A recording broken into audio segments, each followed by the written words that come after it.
If visibility has ever felt unsafe, your chest tightens, your jaw clenches, you get nervous, you get sweaty, this video is for you. There's nothing wrong with you in that moment. And in fact, you're a leader, so you're very capable. So it can be very confusing and so frustrating that suddenly speaking, being seen, visibility is such a point of stress for us. But the thing is, and you're going to learn this by the end of the video, is that tension and visibility, fear, has no allegiance to how much life experience you have. That's because it's not a mindset thing. It's not even a confidence thing. And it certainly doesn't rely on vision boarding. Visibility is a nervous system thing.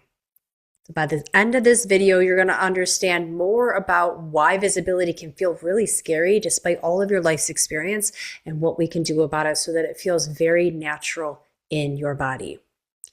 Female leaders aren't really taught that in a moment of high stakes, you're going to have a body that reacts, and that when the body does react by sweating, shaking, feeling tension, feeling nervousness, sometimes forgetting what to say, that it's not a threat to your success. In fact, those moments are very real. They're very natural, they're very human, but we've been conditioned that we can't show those types of real human moments, that they somehow subtract from our authority. But it is very important that you learn how to accept the body, that you learn how to double down and open up to it. You're not broken, you're not behind, you're not struggling in any way. Your nervous system just hasn't been taught yet that this particular level of visibility is actually survivable. You will actually get through this.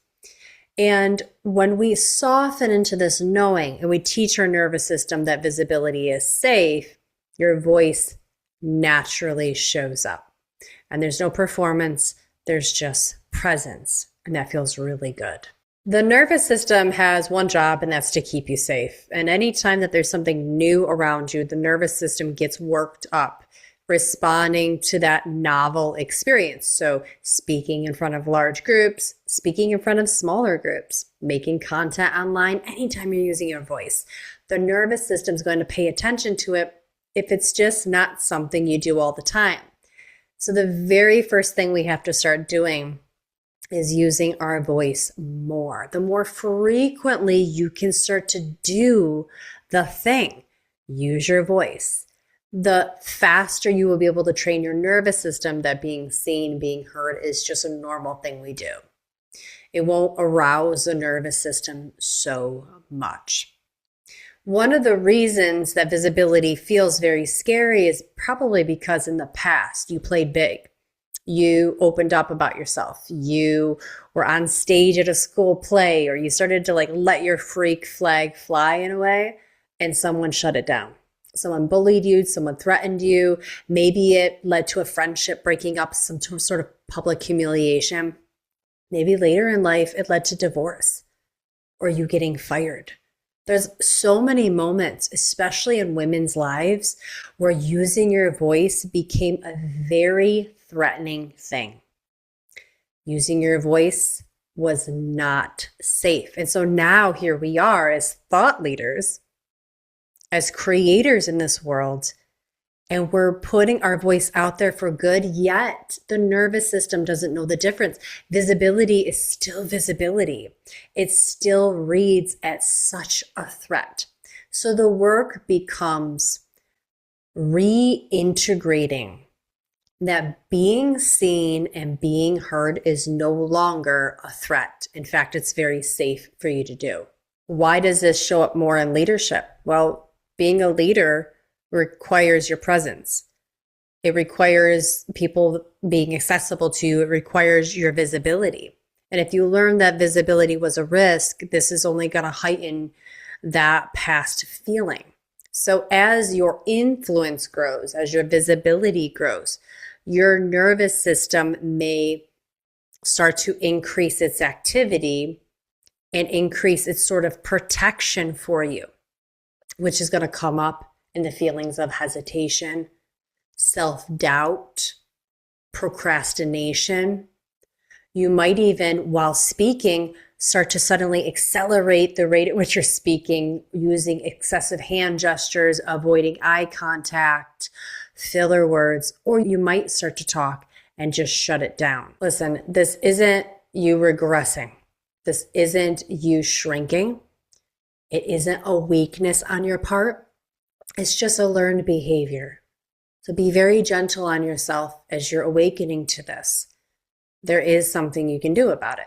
And what that is coming closer to your power. In a moment of visibility, what's happening is that your power is getting reflected back to you. And if you have an identity or you have a story in your mind at all, that visibility isn't safe, well, people looking at you, listening to you, and your influence role and your leadership role is going to read as a threat. So the work isn't necessarily to rise into confidence.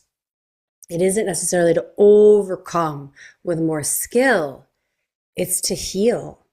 It's to acknowledge and slowly, step by step, start to re-expose the nervous system to small micro moments of visibility. So if right now being seen feels unsafe, that doesn't mean you're not supposed to be seen. It doesn't mean you're not supposed to be a leader. It means that you're being shown data on where the work lies. And this is a really beautiful thing. Notice what happened in your body as you listen to this. You don't have to agree with me. You don't have to fix anything right now, but just notice if somewhere inside of you there was like 2% of space that was just created. That's your nervous system learning something new. If this resonates, you're in the right spot. I share weekly conversations on voice, nervous system, presence, visibility, and leading in a way that feels really natural. And you're welcome to subscribe if you want to keep exploring this work.